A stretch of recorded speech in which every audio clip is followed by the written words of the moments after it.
Pertanyaannya jelas dan tegas. Ya, pertanyaannya jelas dan tegas. Begini pertanyaannya. Terkait, ini kan setelah pengacara bicara terus tentang perselingkuhan, sehingga wartawan bertanya, kapan perselingkuhan itu terjadi?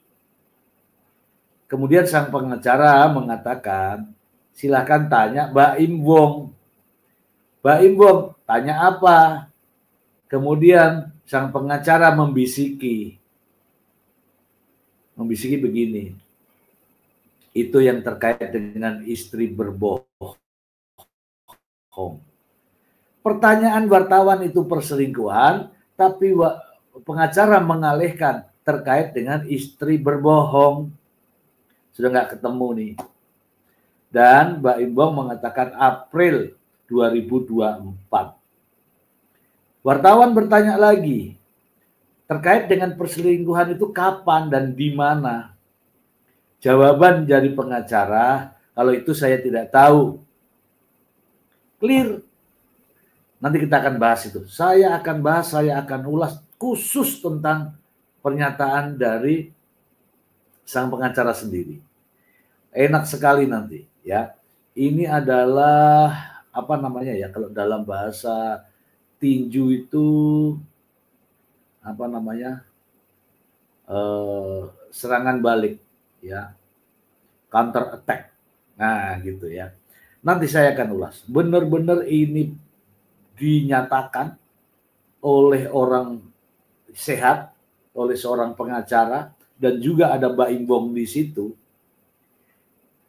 Dan akan saya ulas, akan saya potong khusus yang itu ya, karena pertanyaan wartawan itu. Saya menduga bahwa kebingungan ketika ditanya kapan selingkuhnya, namanya juga peristiwa, yang jadi masalah kan peristiwa adanya perselingkuhan. Tanya kapan selingkuhnya, di mana, kan begitu ya. Ternyata tidak bisa menjawab. Saya sudah nggak sabar nih, saya mau ulas, saya akan buat dalam bentuk konten ya. Untuk teman-teman di sini di TikTok ini ya teman-teman ya. Saya punya channel YouTube. YouTube-nya namanya Mr. Z Bicara, sama persis. Silakan teman-teman menuju ke sana. Kalau di TikTok itu komentar itu sedikit, ada kalimat-kalimat yang aneh itu TikTok langsung apa namanya, blokir komentarnya. Kalau di YouTube tidak. Ya silakan Anda ke channel saya di YouTube ya. Komentar apa saja di situ, karena kalau di YouTube tuh bebas, sampai kalimat-kalimat banyak pun boleh. Dan teman-teman percayalah, komentar teman-teman semuanya, sepanjang apapun komentarnya, pasti saya baca dan saya balas. Ya, pasti saya baca dan saya balas. Saya lagi ada di posisi seperti Pak. Tunggu dulu Mbak. Mbak Umiami Collection, saya lagi ada di posisi seperti Paula dan sama isi gugatannya, dan anak di bawah bapaknya. Mohon doa. Mbak Umi Collection, ada juga tuduhan perselingkuhan nggak, Mbak? Pertanyaannya, ada kan persis nih, ada tuduhan perselingkuhan nggak? Kalau ada tuduhan perselingkuhan, saya mungkin bisa memberikan Mbak, apa namanya? Ya solusi bisa. Ya. Mbak Umi Ami. Karena begini, perselingkuhan kalau hanya dituduh kamu selingkuh tanpa ada bukti, itu nggak bisa. Perselingkuhan itu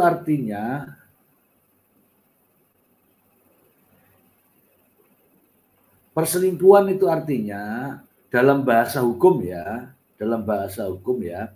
adanya terjadinya hubungan suami istri ya, hubungan suami istri itu.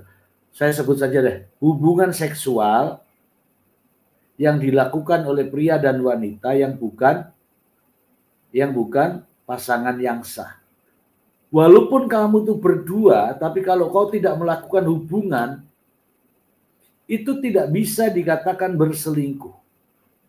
Sedangkan berselingkuh saja, kalau tidak bisa membuktikan, itu juga sulit.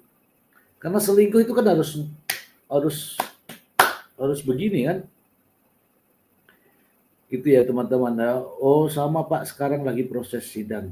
Ya saya tidak tahu ini kalau ada memang perselingkuhannya ini. Kalau benar selingkuh sih ya mungkin ya begitulah. Nah kalau tidak itu namanya fitnah. Kalau tidak itu namanya fitnah. Nah bagaimana menyikapinya? Nah bisa. Kalau memang selingkuh, selingkuhku di mana? Sama siapa?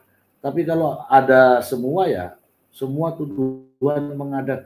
Nah, kalau mengada-ngada kau bantah itu, Mbak. Kalau mengada-ngada bantah itu, ya intinya begini, ada nggak hubungan persetubuhan itu? Kalau tidak ada, itu tidak masuk. Karena makna dari perselingkuhan adalah adanya persetubuhan. Kalau tidak ada persetubuhan, bantah itu. Ya, bantah itu. Kita juga laki-laki nggak boleh juga egois ya.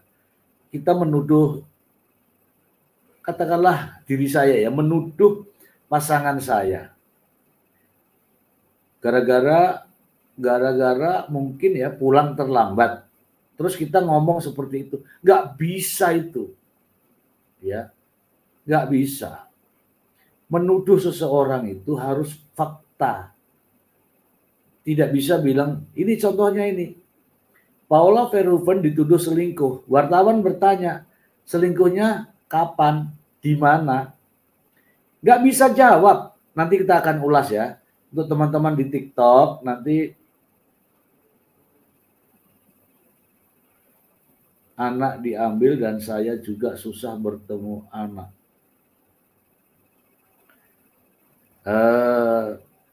Mungkin saya bisa.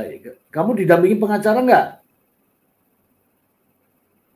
Mbak Umi, kamu didampingi pengacara nggak? Kalau didampingi sama pengacara mungkin bisa disampaikan untuk tahapan pada saat pembuktian. Ini ada teman kita ya di sini.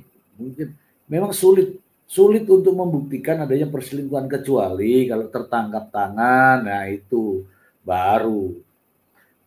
Tapi kalau asal nuduh-nuduh, mohon maaf, janganlah kita mengeluarkan kalimat-kalimat menuduh selingkuh istri, sementara istri itu mungkin tidak melakukan. Contohnya ya terlambat. Kalau saya ini kan di sini ada terlambat gara-gara banjir, pulangnya sampai tengah malam, ya kan? Tahu-tahu sandalnya basah kuyup. Kenapa? Karena kena banjir. Apakah kita marah langsung nuduh selingkuh? Ya janganlah. Kondisinya juga sedang banjir. Ya kita tanya aja, kenapa terlambat? Banjir gitu. Ya sudah kalau sudah dijawab banjir. Tapi kalau dibilang nggak ada hujan, nggak ada angin, tahu-tahu bilangnya banjir, ya itu mungkin kita curiga. Gitu ya teman-teman. Ya ini ada Mbak Umiami. Saya respect ya dengan Mbak Umi ini. Kalau memang mau konsultasi berlanjut, ini gratis ya konsultasi dengan saya ya. Konsultasi dengan saya gratis, tidak ada biaya apapun ya. Saya seorang konsultan hukum ya. Tetapi dengan online ini saya memberikan pelayanan gratis ya dari jarak jauh ya. Nanti kalau sudah kirim pesan di saya, nanti akan saya balas melalui WA. Ini selain saya live di TikTok, saya juga live di YouTube ya. Jadi artinya inilah akun resmi saya, bukan akun abal-abal, bukan. Oke teman-teman, supaya saya supaya saya terus masih mengingat ini ya, ini kan saya mau bahas yang tadi tuh, supaya saya ingat, mumpung saya masih ingat, saya akan membuat kontennya dengan pembahasan khusus yang tadi itu. Jadi ada belibet sendiri itu, saya akan ulas ya terkait dengan dalilnya pengacara dibenarkan oleh dirinya sendiri. Oke, saya kira itu teman-teman. Ini untuk di YouTube ya, saya mengucapkan terima kasih. Ini live perdana melalui StreamYard ya. Untuk di TikTok ini juga live saya yang perdana ya, ada di atas tutup live perdana. Nanti kita akan sambung lagi dengan live untuk konsultasi hukum gratis ya.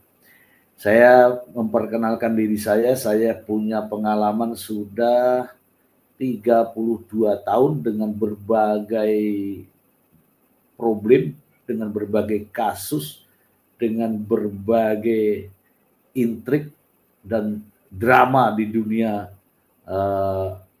permasalahan hukum.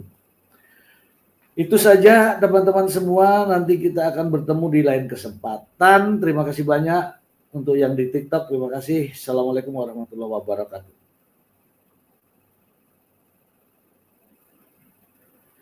Dan untuk yang masih di YouTube ya, ini TikToknya udah selesai karena saya langsung live 2 media. Saya akan membahas yang tadi, yang terkait dengan adanya dalil pengacara dibenarkan oleh pengacara sendiri. Nanti kita tertawa bersama-sama. Oke? Oke teman-teman, terima kasih banyak ya yang sudah bergabung. Terima kasih banyak. Saya undur diri. Wassalamualaikum warahmatullahi wabarakatuh. Terima kasih.